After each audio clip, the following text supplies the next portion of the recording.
Hello, I'm Bob Ganzak, and this is Motivation U, the podcast.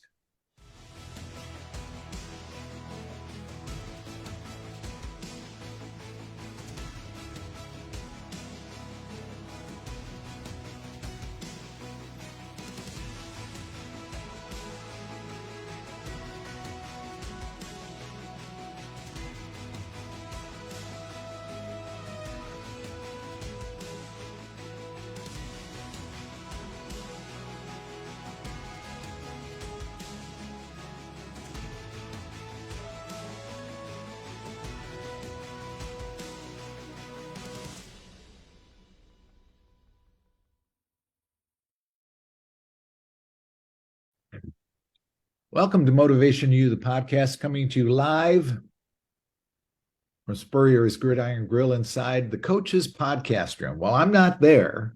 Zach is our producer, and that is where we originate this from. But we are all remote today. I'm in the home office in Valdosta, and I have two special guests with me today, the team at Dale Carnegie Training. Where are you today, Matt Thompson? I'm actually in Brantford, just outside of Gainesville. So coming from Brantford is Matt Thompson, and coming from Jacksonville, downtown Jacksonville, Florida, is Jimmy Casello. Matt's been with us many times on this program, and big part of what we've done for the last couple of years in the Gainesville area, in the Jacksonville area, throughout North Florida. And fantastic to have him here. And then Jimmy joins us. This is his first journey onto this podcast. Although, Jimmy, I remember back in April of 2020, when you and I on Facebook Live went through pretty much all 30 of Mr. Carnegie's principles, one a day for 30 days in the month of April that year. Do you recall that? Definitely. How could I forget? That was a lot of fun going through that. That was our own way of coping with the pandemic at that time. As the world was shut down, what could we do to help other people maybe get through their day, right? So Mr. Carnegie's principles. So, gentlemen, we have a lot of things coming up, a lot of things to talk about today, and plans and futures. One of the things that I will mention is that we graduate another class in Alachua County, Gainesville, Florida, this coming Tuesday night. We have another 20 plus individuals that'll be going through the program and graduating on Tuesday night. And then we start a new class in Gainesville. There will be an orientation on September 5th. Class will start September 12th. You can go to jacksonville.dalecarnegie.com to register. That's jacksonville.dalecarnegie.com to register for that program. And I know that both of you have plans for programs coming up in Tallahassee and Lake City and Valdosta, Matt, and Jacksonville. Jimmy, what is on the agenda? And welcome, gentlemen, to the show. Thank you, Bob. Yeah, thanks for having us. Very, very exciting to join the team here in Jacksonville in North Florida. Coming up, ideally we have a tentative date to start our Dale Carnegie Skills for Success in-person program here in Jacksonville at the World Financial Center, which will be on Thursdays beginning August 10th. We've got just under 10 enrollments, people that are interested in taking the program, and hopefully room to grow. Definitely room to grow. And we're looking forward to it. Just over a month away now. That's awesome.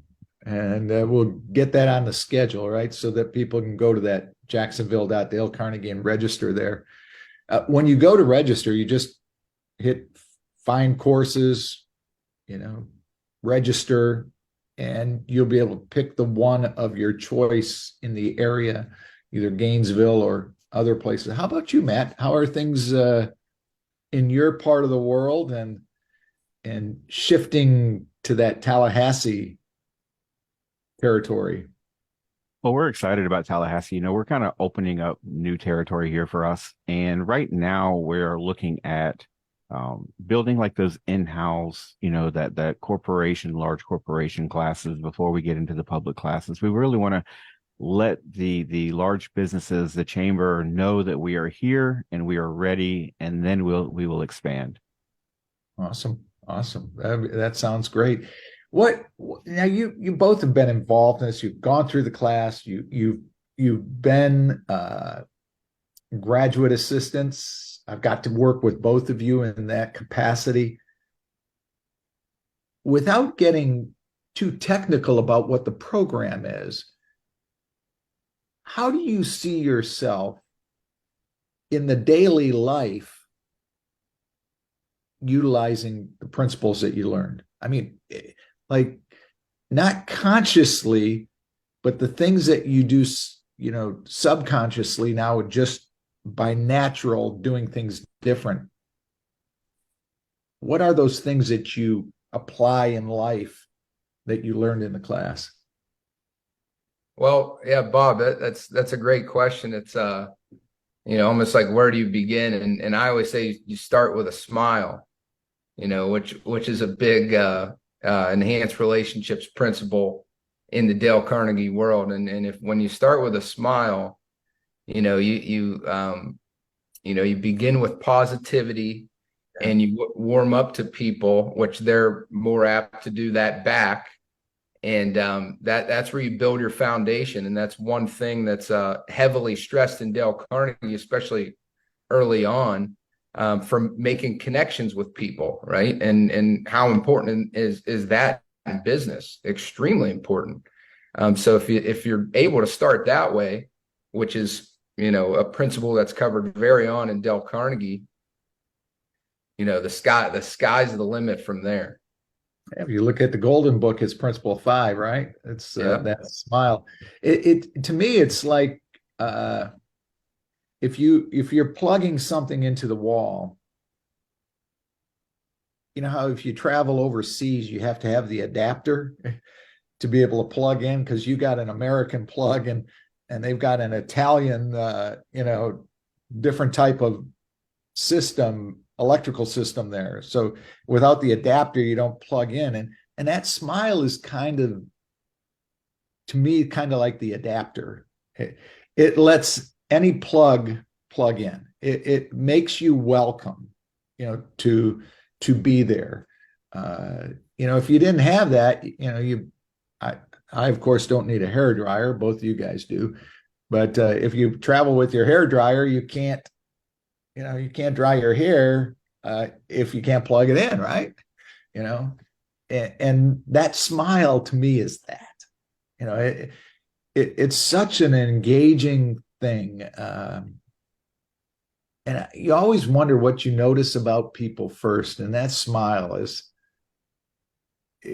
it's almost like welcoming. Like, you can talk to me. Hey, I'm open to listen. Because of a smile. Matt, your thoughts? So with me, what I love about this is it took somebody like me who is more comfortable with machines and process and all of those things, and made me comfortable with people. Jimmy and I were having a conversation the other day about how, in a lot of ways, we're polar opposites and able to take this material and live a better life because of it. And it's amazing how I'm able to help myself and help others just by living this intentional life with this material. I didn't know both of you before Carnegie. I knew Matt before Carnegie from the standpoint of he came in the first day, his first class. But Jimmy, you were a graduate of multiple classes when I first met you. So I didn't know you before. But what you say there, Matt, I really see in both of you is the process side guy and the people side guy. And now you both kind of have that, I watched the other night, Tuesday night, when one of our students approached you and asked you some questions about a talk that you had given the week before, Matt. And the way you were able to absorb what she was saying and just her ability to open up to you is something that would not have happened 2.5 years ago, or whenever you first came to the class, which, it's the ability to be approachable is one of the key things. Absolutely. And, it's funny because in business as a leader, I've always used all of those things, but it's anytime I'm outside of that, I'm in charge kind of realm, that I would just shut down and people wouldn't come around me. And now it's opened up to where I don't have to be in charge. I can actually have these conversations with people on an even footing, and it's a wonderful feeling. Yeah, I don't know where it was that I heard this. It could have been at a conference, or it was somebody within the Carnegie world was talking about what it's like to be in business in the Carnegie world. And I remember him saying that,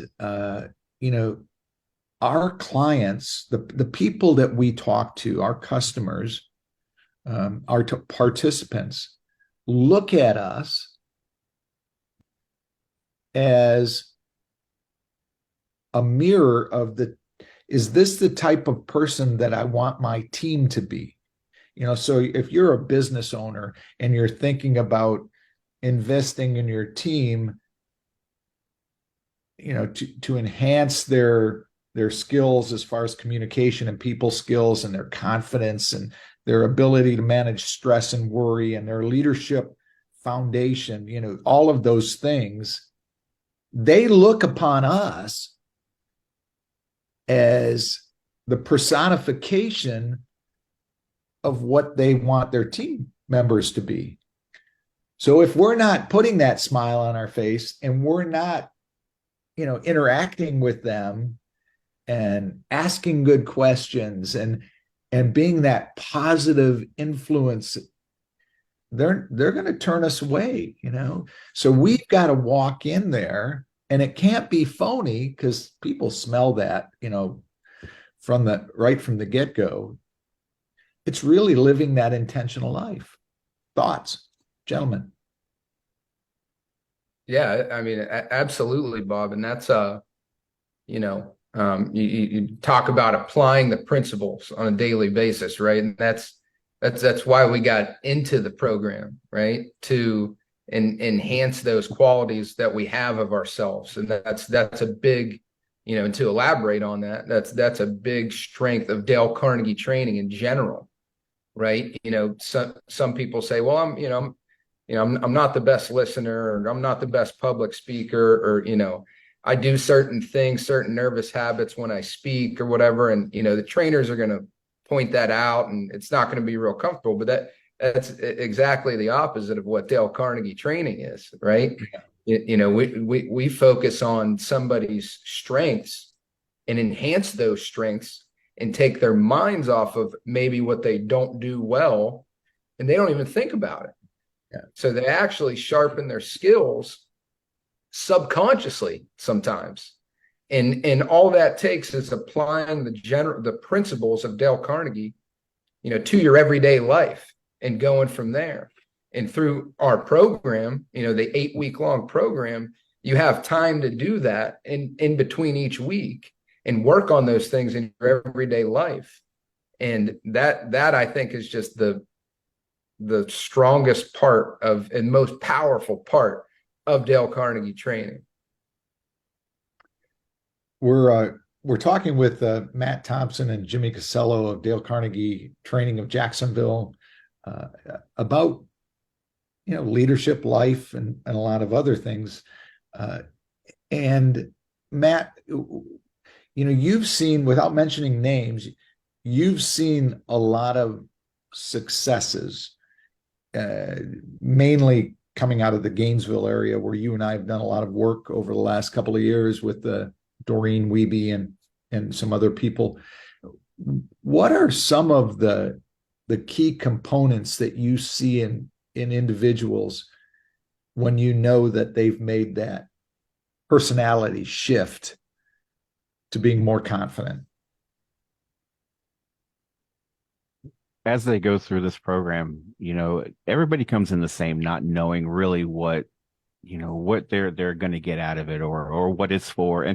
And the worst part is that, there are so many things out there that they're almost feeling like, oh, it's just another poster on the wall, right? Then they come in there and, the second session, the third session, you start to see that the ones who are in the back are now in the front. And the ones who are quiet and waited for everybody to say hello to them are now saying hello to everybody else. And it's those little things that really start to tell me that, okay, here, this one is they're on the right track. What I love about being a graduate assistant, I've done it a couple times now. You and I have worked together a couple times. Is that I tell everybody when I start out the first session, it is a group of people and it's in a large room. By the last session, the room is so small and the people are so tight that you feel like they have become friends, they've become family, and that there are connections in that room that will last forever. All right. So how do you take that? Now, sure, that happens. You've got a group of people that you've had as a captive audience for 8 weeks. 26 hours over those 8 weeks, you've held them captive in this room, and they've got to know one another, and they've got to enjoy each other. They've got to hear their stories. Yet those aren't always the people they work with. How do you take that and apply it out in the world when you're away from that big room that became smaller, that group of strangers that are now friends? How do you take that and have the confidence to use that in public outside of that world, Matt? What do you know? I don't know if there's an answer to that. I mean, I'm sure there is. Yet, how do you see that transforming? One thing is that, especially in the public classes, you never know who's going to be in that room. And you start getting to know some of these people and the accomplishments that they have had, the things that they've done in their life. And in that room, everybody's on equal footing. And that gives you the confidence to speak to somebody who you may never have spoken to in your life before, CEOs or high-powered people. And that right there is a confidence booster, of course, because these people are asking you for help, and you're in groups, and you're seeing that people are people, no matter of what their title, no matter of their education, no matter what, people are people. And we get to those people on that level. And once you can speak to another human being on that human level, none of that other stuff matters. Mm-hmm. And that is really the confidence booster that I see with this course. Mm-hmm. Jimmy, your thoughts? Yeah, I think Matt nailed it on the head, and something that, Bob, going back to your question of, when you get out there publicly in the world and, meeting new people, making new connections, we talk about it in Dale Carnegie, stress and worry, what's the worst that can happen, right? What's the worst that can happen? Take the initiative, introduce yourself to somebody, start the conversation link, right? Which is what we talk about in Dale Carnegie. And when you follow that, right, which is what you learn within the program, I mean, the friends, the network you can build is, the sky's the limit. But it all starts with taking that chance. And when you take that chance and you make that commitment to get enrolled into the Dale Carnegie class, you've already overcome half the battle. Then it's applying it on a daily basis, which is what you're talking about, Bob, which I think becomes way simpler, once you learn what to do. Yeah, trusting the process. Trusting the process. When you start putting all the components together, that's one of the things I love to share with the class is the first week is that, you can read the book and you can get a lot out of it, have a successful world. You can experience the class and, and apply yourself in the class and be successful and learn a lot of things. Something magical happens when you put the two together. When you start reading the book and you really start applying yourself and practicing what you do, and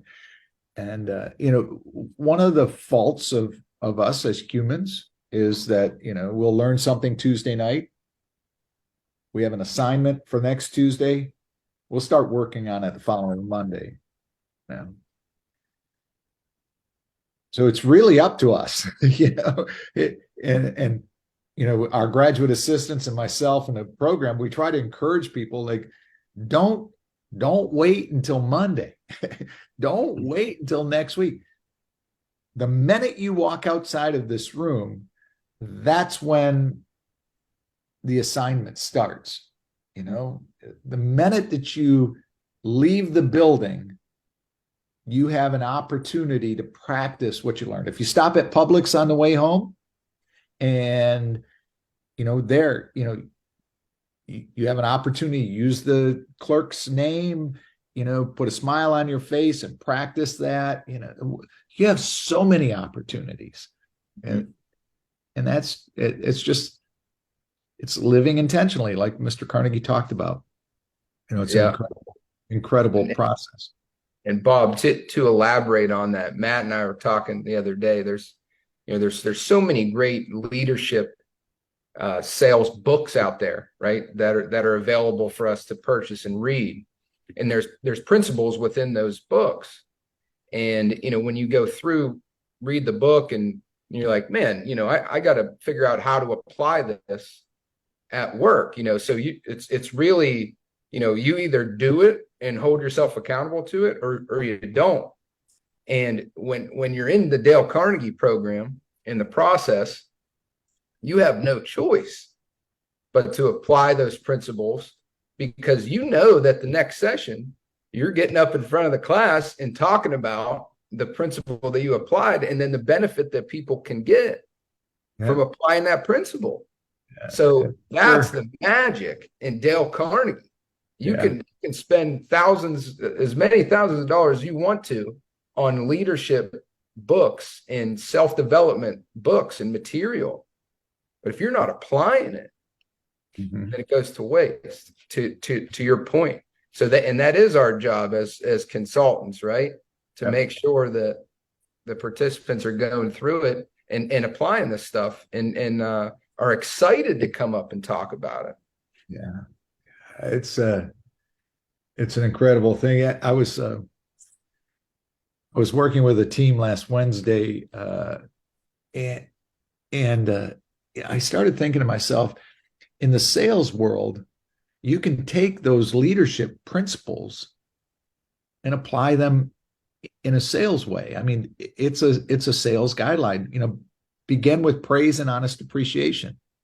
What a better way to start working with your client, by doing your homework, finding out what they do well, and, being appreciative that they've allowed you to come into their business to work with them.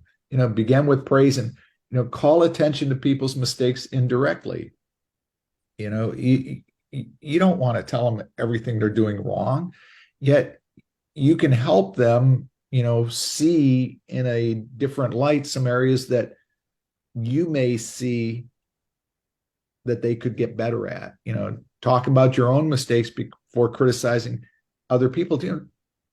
I don't like anybody that goes in and starts cutting down the competition, and I saw that in there. Ask questions instead of giving direct orders. Salespeople early in our career, we tend to walk in and we're like a funnel. We just blow things out at people. All our statistics are facts and everything else. When you start asking questions, you start finding it. So those leadership principles are great at just guiding you in the sales world too. a way to live your life. So Bob, what I like also is that I hear a lot, and as a matter of fact, I have to tell you that I said, "Oh, I do these all the time." You know what? I've read the book. You and I have discussed before that I read the book several times before ever even knowing there was a class out there. And I thought, "Oh, I'm doing this. You know what? I'm always friendly to people, and I'm always doing this." But then you think back and like, was I really? Well, I thought I was, but without that intention, without that having being mindful of what I'm saying and when I'm saying it, who I'm saying it to, I don't know that I was using those. The other Yeah. thing is that we talked, you and I have discussed before, is that I told you that I came from thinking when I went to that first class, oh, this is weak, right? Turn the other cheek, always do. Okay, you know what? Okay, right. I've heard this. It wasn't until I went through the class that I realized just how hard that is to actually truly, have somebody who is on the other side of the table who is not using those principles and to intentionally use them. That's tough sometimes. Yeah. I tell the participants all the time, as a GA, go easy on yourself at first. It's going to take you a while to understand when to use these and how to. I tell them I would have a conversation and I would be on my way home 4 hours later and go, I could have used that principle, Yeah. and then that time got shorter and shorter as I studied more and thought, and was more intentional and mindful of it, but yeah, that spark is being mindful of, okay, you know what? Yes, I need to use this principle now. Yeah. And That is such a strong thing that you just conveyed there, Matt. That is, when you said that when you came to the class, you looked upon it as weak, turning the other cheek, and I had a member of my family, a distant family, say the same thing to me. Oh, yeah. You're one of those Carnegie people. You let anybody run all over you. That type of attitude. And what you said is so profound. The fact it's easy to yell and argue. Anybody can do it. The bridges it burns can never. Some of them can never be rebuilt. Just can't be. So much more difficult to have a conversation. To get the emotion out of it and have a conversation, and that's one of the key things that we learn in the program. And that is a big thing. We've all mentioned it to people. Not only is this going to help you in business, it's going to help you in your personal world too. Family, relationships. I mean, and it's one of the things that we mention all the time is in Mr. Carnegie, it's honesty, it's integrity, it's doing it sincerely. There's no manipulation. That's not the purpose for being behind that. It's doing it in the right way for the right reason. Thank you for sharing that. That was that's impactful. I've got to remind myself of that all the time. How strong the strong will it takes to apply these principles. Amazing. We're going to cut away, take a break. We have a couple of sponsors that want to share their message, and we're going to take a break and then come back to Spurrier's Gridiron Grill inside the Coach's Podcast Room, talking with Matt Thompson and Jimmy Casello from Dale Carnegie Training of Jacksonville. This is Motivation U, the podcast.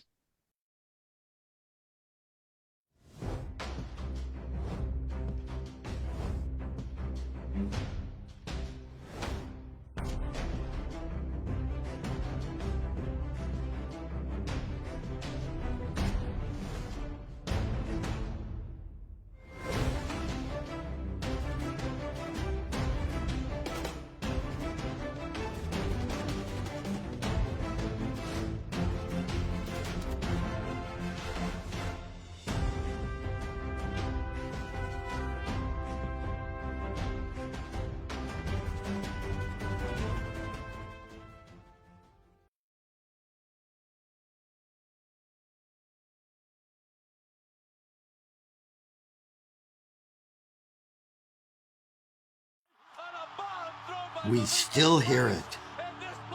The sound of victory. The joy of being part of something great. And while things may not be the same right now, we haven't gone anywhere. If you bleed orange and blue, then Meldon Law is the firm for you.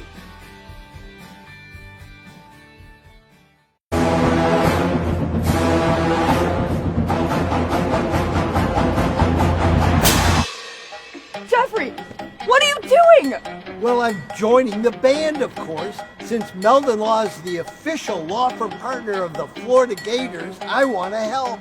Dad, we're litigators. Let's stick to helping people in the courtroom. Well, can we still hang out and jam a little bit? At Meldon Law, we won't back down. Looking for more reasons to celebrate? We have them here at Celebration Point. Enjoy some of the newest additions to our already celebratory lineup, like Dave & Buster's, Les Macarons, and Prime and Pearl. There's always a reason to celebrate. Join us anytime for any occasion. Celebration Point, where Gators come to celebrate.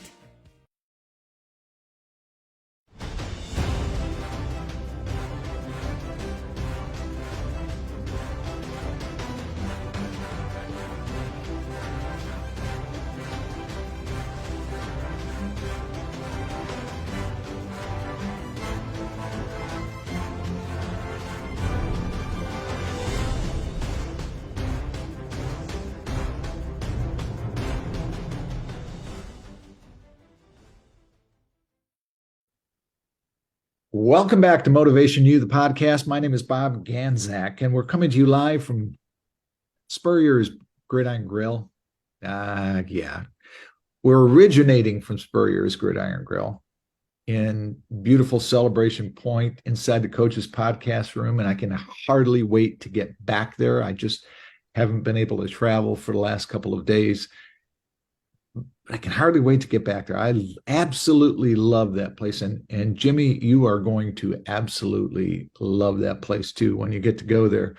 With me today are Team Carnegie out of Jacksonville. It's Matt Thompson, who is our consultant that handles Tallahassee and Valdosta and Tifton and Thomasville and Lake City, Branford, Waycross, Douglas, I mean, a bunch of places. And Jimmy Casello, our consultant who handles the world in Nassau County, Duval County, St. Johns County, along the coast in Jacksonville. It's an absolute pleasure to be here with both of you. You know, I started this podcast, I don't know, we're getting close to 70, I think 70 episodes. I'm not sure. So it's many weeks ago. And I started this podcast because I always felt that you didn't need to have the last name of Musk or Gates or Buffett or to be a great leader. You know, some of our best leaders are influencing people, you know, at the Walgreens, down the street, Dollar General, a restaurant, where they're making an impact on people's lives. And it might only be 15 or 20 lives. It might not be, 20 million, but it doesn't make them any less of a leader.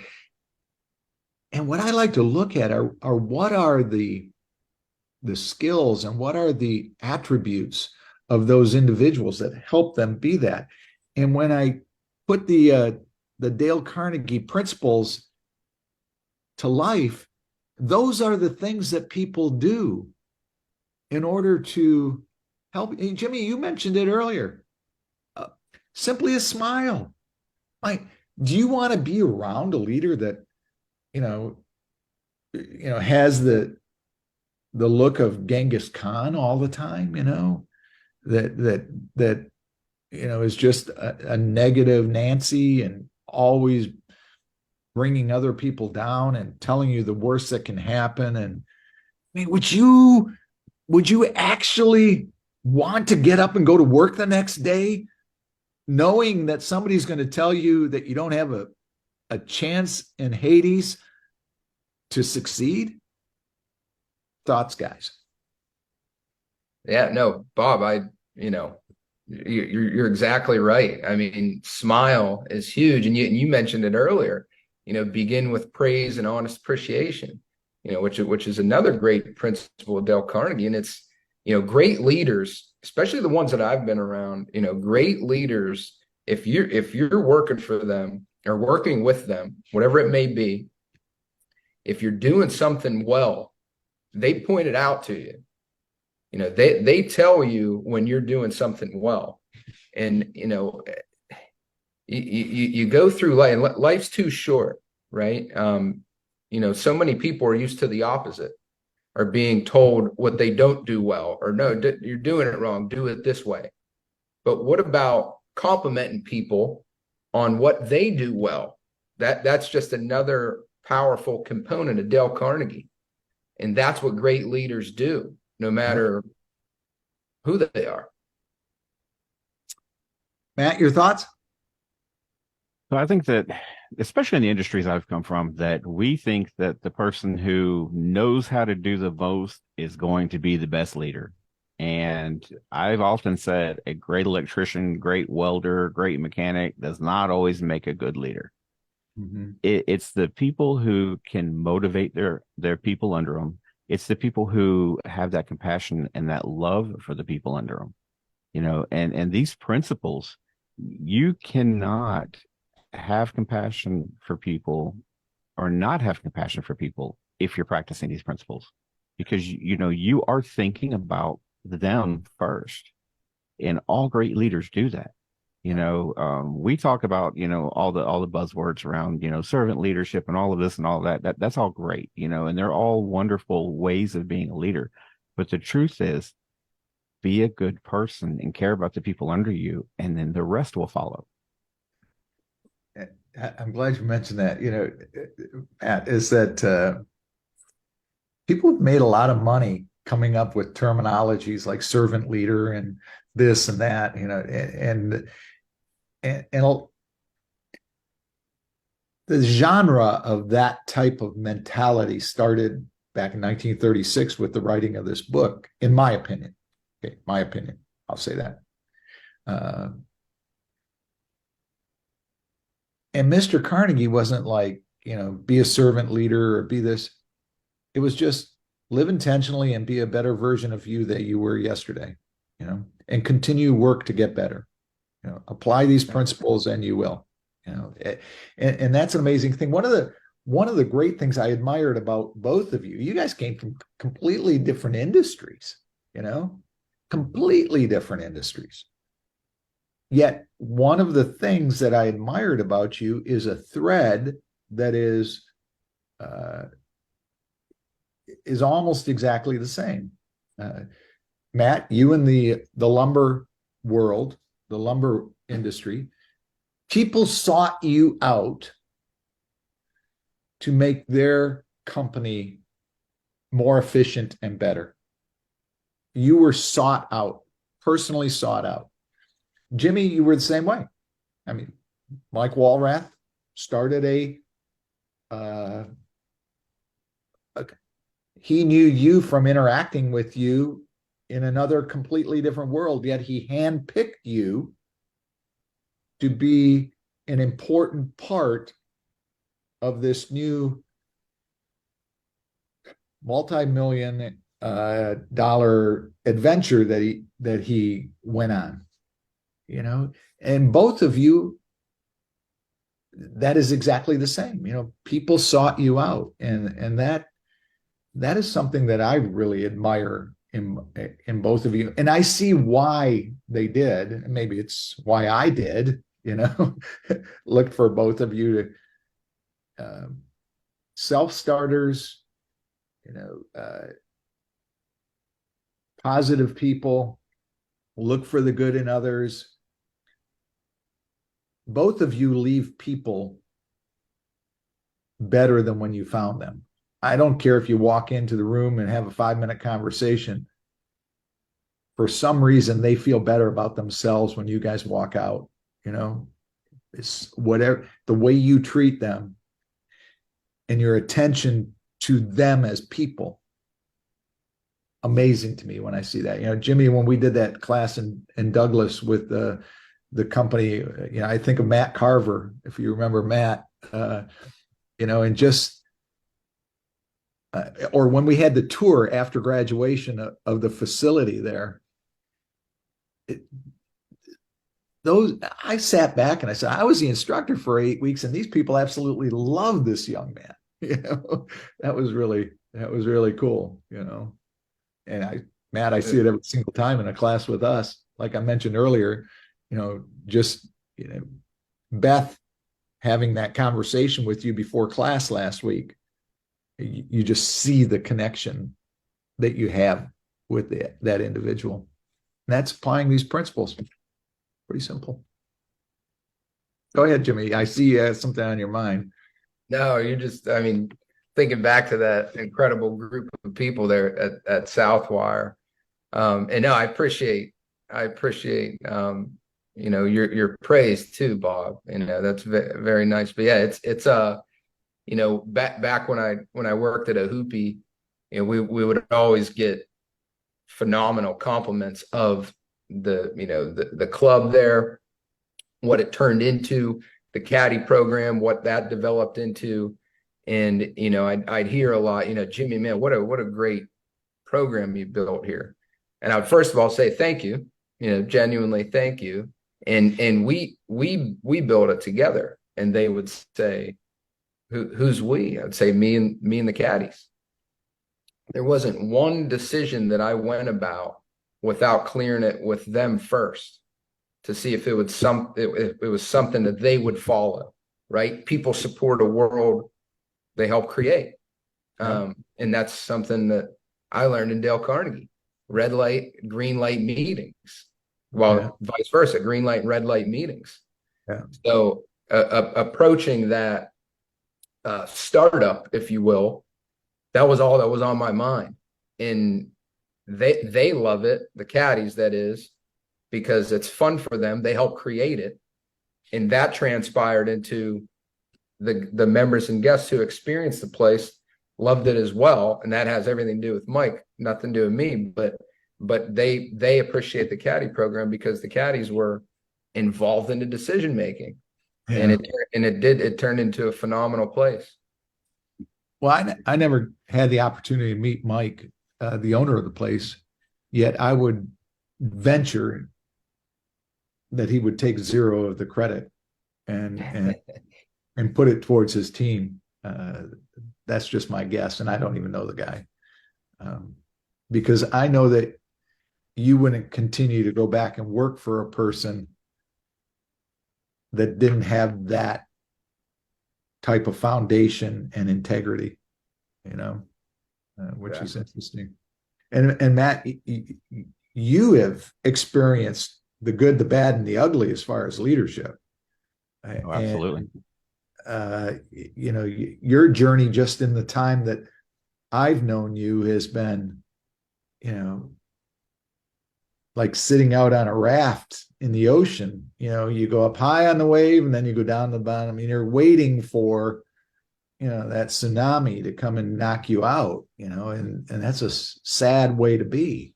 Yet you've had some good, very strong leaders too. Thoughts on that? I think of Josh, that you've had the ability to work with. So absolutely. And, thank you all also, for your kind words. I will tell you that no dynamic shows, or no situation shows the dynamic of this course more than the company that I was previously with. We have 3 different sites within an hour of each other. One of them completely embraced this. Their manager was the highest achievement award winner in his class. We have had 17 people from that facility go through this course. The other 2 have had a couple people here and a couple people there. The one that has had, the Dale Carnegie infusion, as we like to call it, their leader is gone to a different facility to help over there and left them without that top position, and they're still doing great. They're working together well. They are truly a team. When you go and walk through there, you can feel the love and hear the love. Somehow I've gone. You're still there. You're still there. Keep going. And it's amazing. It is amazing to see the difference. The other ones, they're still producing, they're still doing all those things, but the dynamic and the feel of the team is different. One of them, there is no team. It's just a bunch of people doing a job. And to see that. The other thing that got me was that I went from being a direct leader as a maintenance manager in a large facility to an influential person, to where I had no direct reports. I had to lead strictly by influence, and that was tough. And once I took this course and could see that, okay, there are ways to influence people in a positive way, without, using that authority. It took some time, but I was really able to catch up and get a lot of things motivated and moving in the right direction. Yeah, that's interesting that you say that, because we have 3 individuals from that one facility in the class right now. Yes. And you see the enthusiasm and excitement that they have, the eagerness to learn,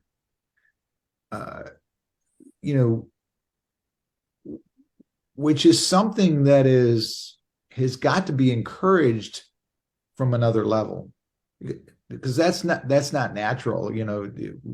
Not everybody is such a huge self-starter, but I look at those individuals in this program right now from that company, from West Fraser, and I see eager, excitable, wanting to better themselves, which only equates to a more successful operation within the organization. And I think of manufacturing and the companies that we've had the opportunity to work with that either do maintenance or manufacture, where they have, it doesn't matter if it's water bottling, which we've had, airplane maintenance, Southwire that is building a product, West Fraser that is building a product. All of these organizations, you need to have so much communication, and the difference in personalities. The steel industry, where you have, high-end engineers and individuals that are managing processes, and then people that are in a very dangerous situation with equipment and product, that if you're not focused, could cause bodily harm at any given time. All of those things come down to communication and people skills and the ability to lead and to manage your stress and your worry, not to let what happened last night affect what's going on today. It's an amazing thing, to see that on a daily basis. And I can tell you that, especially for the last 3 lumber companies that I worked for, when we would survey the teams at the different, facilities, the number one issue that they had was communication with leadership at every single one. And when you talk about retention, when we would do, why are people leaving? The number one issue was that lack of communication with leadership. It was not money. It was not how hard the job was. It wasn't all these things that we put all this time and effort into changing. It was lack of communication with leadership. It's so, studies have shown, it was back around 2011, 2012, when that employee engagement thing really started, exploding and onto the scene.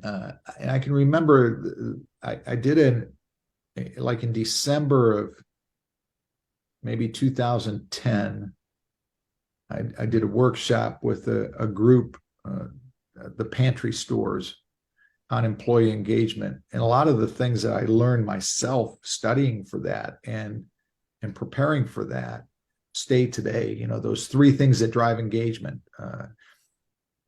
Number one is the immediate relationship with your immediate supervisor. Two is belief in senior leadership. Three is pride in the organization. When you start listening to what you said, Matt, it's that relationship with your supervisor that is the thing that drives engagement, you know. And in our world, you know, that communication, a lot of times people get into certain parts of their careers, be it mechanic, working engineering, you know, working with your hands so that they don't have to deal with people.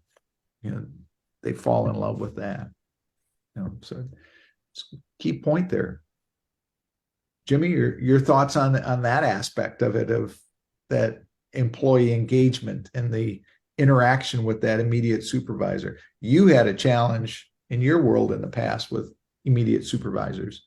Oh, absolutely. And it's, you know, it's teamwork, right? We're all in this together, and, you know, it starts from the top. You know, a lot of the workers in the workforce that have that issue or that barrier, if you will, with the management or their supervisor, 50% of the time has something to do with the fact that supervisor does not lead by example, right? Or used to lead by example and doesn't anymore, right? I mean, you know, I was watching this thing on Michael Jordan, and Michael Jordan said, you know, yeah, he was hard to deal with because he always wanted to win, but he wanted the same for his teammates. And he wouldn't ask them to do something that he didn't do himself, right? Lead by example. And he did it hard and 100%.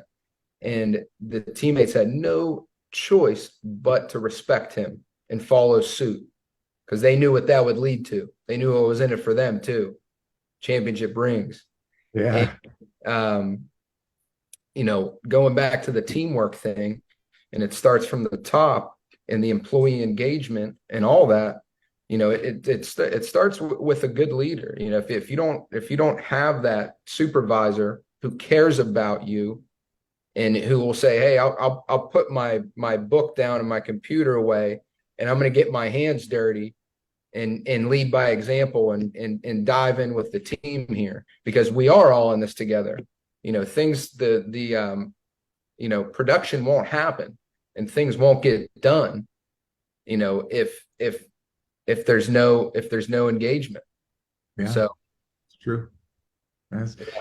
You know, in our world of what the three of us do now in helping people develop programs to assist their staff is basically what we do. We help identify areas of need and concern that companies and organizations have within their team, and then we work to develop a solution to that, to help them improve that area. And it's still, even 14 years down the road, and I'm sure if we interviewed somebody that has been involved in Carnegie for 40 or 50 years, like Ken Roberts, that you know, just recently retired in the Orlando area, I'm sure if we sat down and chatted with them, that they would still see some of the same things that you and I see today. People will tell you they don't have the time or they don't have the money to invest in their team. Yet I think in most cases the real reason is they don't want to be taken out of their comfort zone. They are, you know, deathly afraid of standing on their feet and communicating with people, or facing reality, you know, facing the truth about what the challenges are within their company or organization. And we think we can fix it all, you know, as business people, but we can't. And that's what the three of us do in our territory, is we help organizations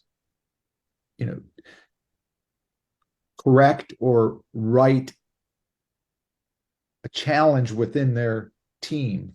And we come up with custom solutions. We are able to take different products and put them together and help them drive their team to higher, which Matt, you talked about within those 3 plants.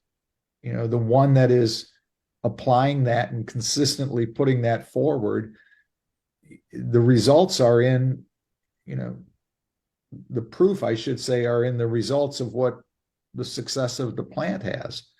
You have 3 people, 3 companies, 3 organizations, 3 different locations doing the exact same thing. Why is one running more efficiently? Right. Why is one having better communication amongst their team, less turnover, less injuries? And that's a big part of communication is eliminating those injuries. You and I had an opportunity with a company that we just did an hour workshop with, if you remember that, a few weeks ago. We didn't have the opportunity to make the impact that I'd love to make with that organization, but we got to stand in a room and listen to them talk about their innermost struggles. And just like Jimmy said just a minute ago, it came down to one thing: communication. Yeah. And they were talking about injuries and major injuries, people losing arms and hands and legs in their lives in an industry where it's, how do you not invest in that? How do you not improve that communication in that way? I think too that what happens is that all of these companies, all of these teams are having the exact same conversation, and they all think they're unique. Yeah. They don't realize that this is the base. If we can get this right, if we can build that foundation, like we talk about in the class, build that foundation, everything else happens from there. I think back to that meeting that we had, and the comment that I had made that you 2 teams don't trust each other. Yeah. You sit here and you think you do, but look at what you just said. You don't trust each other. You need that trust. It is one thing I love to ask leaders is, how many times a day are you sitting on your position to get things done, as opposed to motivating your team to want to do them? That right there, once they answer that question, that shows me that, okay, this is a communication issue. We can help with that. Yeah. So the confidence level of it too. Sometimes you don't have